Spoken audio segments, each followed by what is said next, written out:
Ուզում եմ պատմել մի իրական պատմություն Աստծո հրաշքի մասին, որը տեղի է ունեցել 2021 թվականին, երբ բժիշկները մորս ասացին, որ ունի արյան քաղցկեղ։ Անալիզները շարունակում էին մեկը մյուսին, օրերը երկարել էին, ծանրացել ու չէին հեռանում մեզնից։ Աղոթքով էր լույսը բացվում։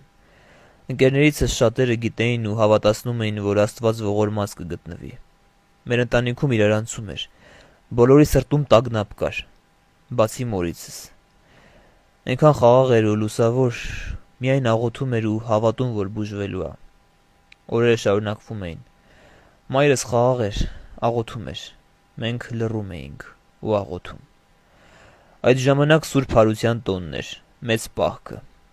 Մայրս առանց բժիշկների իմացության պահում էր պահքը։